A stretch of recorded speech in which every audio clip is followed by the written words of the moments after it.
Well, hey there everybody, welcome back down into the dungeon. Today is video number 20 in that 30 for 30, so I'm officially 2/3 of the way done. And yeah, we're down here in the dungeon today to have a little chat, but really it's got very little to do with plants. But I mean, if you want a plant-based thing, you notice behind me here, this is the sand dollar that still isn't properly in its location and still doesn't properly have light.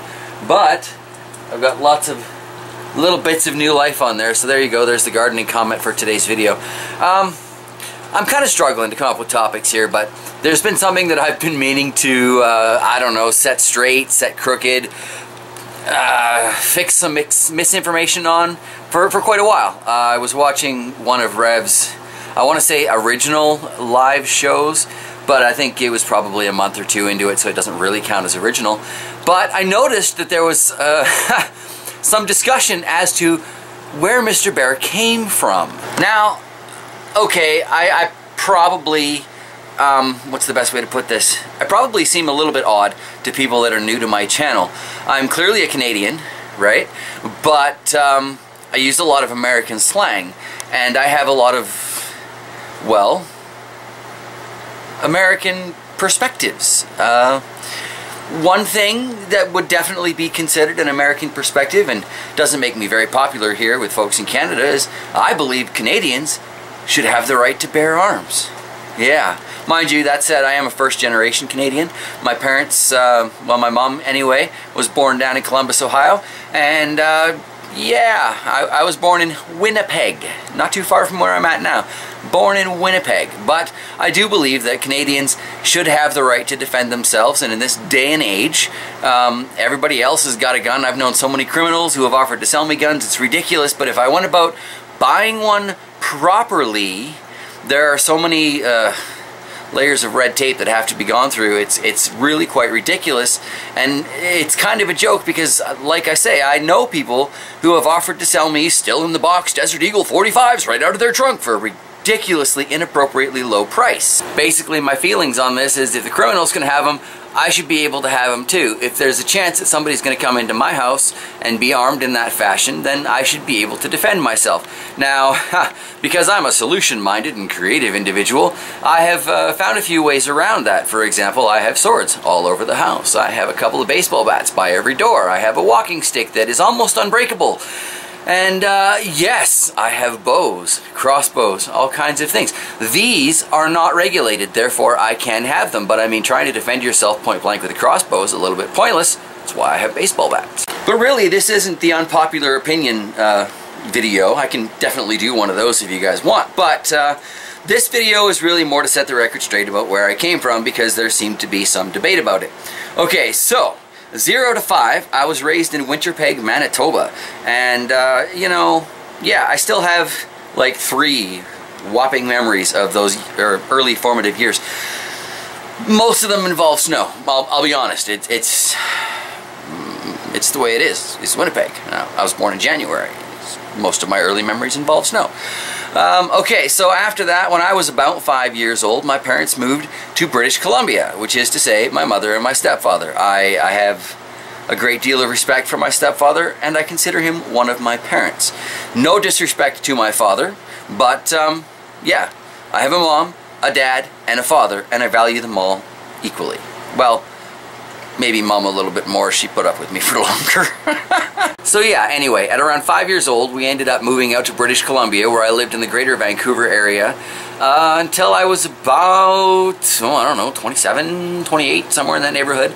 And then my starter marriage, we were having some issues, and we thought maybe the best way to fix those issues would be to get out of greater Vancouver. Me personally, I do not do well in those city-type environments. I don't even like being in, you know, a large town, 40,000 people, 50,000 people.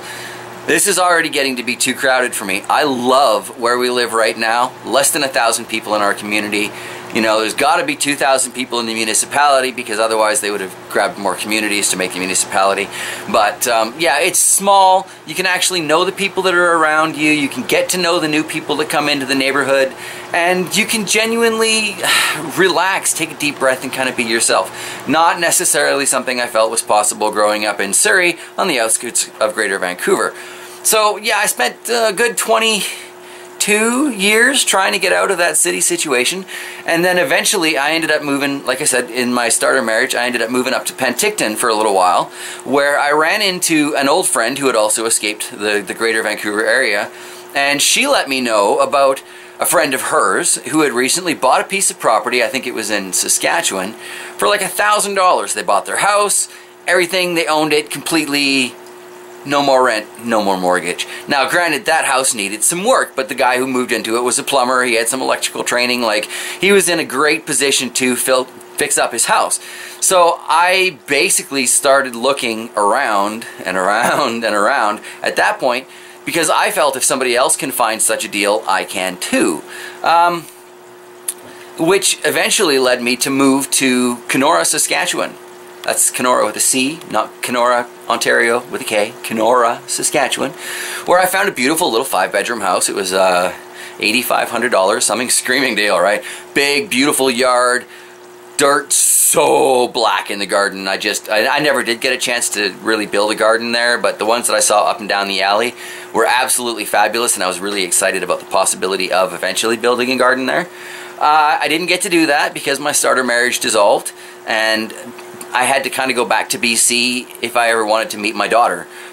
So I did, obviously. I went back to BC so that I could get to know Squeak, and there were some complications there. I ended up being legally kind of forced to stay in BC for the next like 2 years. Now that's a big kerfuffle that I really have no intention of going into here, but I'll give you the short version of it. And basically, sometimes if you're a healthy white male who takes care of himself, life can really, really suck.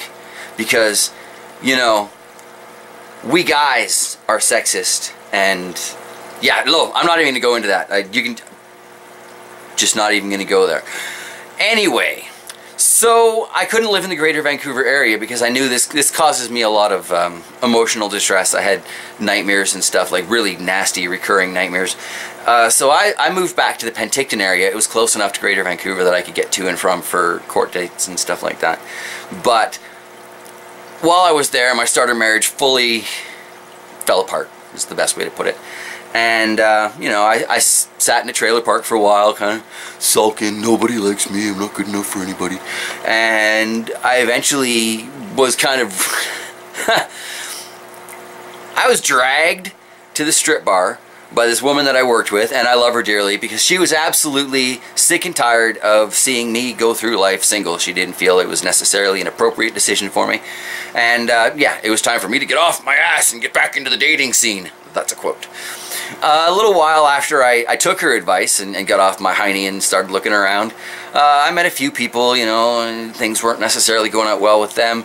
But at a Vanilla Ice concert, I ran into Shocks. And, well, we've been hanging out ever since. So this is our 13th set of seasons together. This is my 13th birthday that I just celebrated in her company. And, yeah, so I ended up living in Penticton for a couple more years, like 10 or so, until we finally moved out here back to Manitoba, so back to where I initially came from, sort of 3 hours away from where I was born, because we had the opportunity to buy this house and property here. So I have moved rather a fair bit, and I have experienced quite a few new social circles over the years, and as a result of that, I have found that I have some very unique perspectives on life, and people don't necessarily, you know, look at me as a normal kind of individual, but at the same time, I don't really care. I would probably be very disappointed if somebody took the time to label me as normal. I'm not. I don't want to be. I'd like to be, you know, different. You guys can tell me. I think I'm doing all right with that. But I mean, being different is all well and good. It's neither here nor there really in relation to what the video topic is today. And ultimately the video topic is, where did Mr. Bear come from and where has he lived across Canada? So yeah, that's where I've actually lived. Now I have traveled extensively through the United States. I was very lucky that way. My stepdad used to have to go back and forth to Ontario every second year for government meetings and stuff.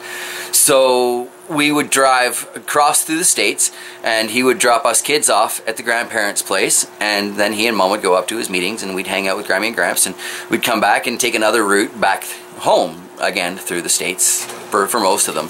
And I got to see a lot of things. Like, I've been to Yellowstone, I've been to the Grand Canyon, I've been to South Fork Ranch, and you got to be kind of old to know why that's important. But yeah, I've been to lots and lots of really cool places, and it has made me the unique individual that I am. Yes, I use a lot of American slang. You'll find that I say y'all with the best of them, and I mean it, and I use it correctly, because there's a difference between using y'all and all y'all, and a lot of folks just don't know when's appropriate to use one or the other, whereas I believe I do. Y'all can let me know, or I guess all y'all can let me know. Depends on how many of you are watching this at one time, I suppose, whether or not you feel I'm using these slangs correctly or not. But ultimately, it ain't going to make that much of a difference, because if you're still this far in the video, you've probably figured out that I'm going to do things my way, and that's just how I'm going to do things. So yeah, I don't know, it's got nothing to do with gardening, but there you go. This is video number 20 in the 30 and 30 challenge. If you absolutely did not enjoy this video, I strongly recommend you go to RevToast TV and watch any of his videos, complain about JT Bear, and hashtag that with Blame Rev. Hashtag BLAMEREV, okay? Or you can even go all full on out to Blame RevToast. I'm not going to censor you there. Do whatever feels right. Yeah. I have no idea what tomorrow's video is going to be. Hopefully it will be more interesting or garden related than today's. But it is what it is. I love y'all, and I will see you then.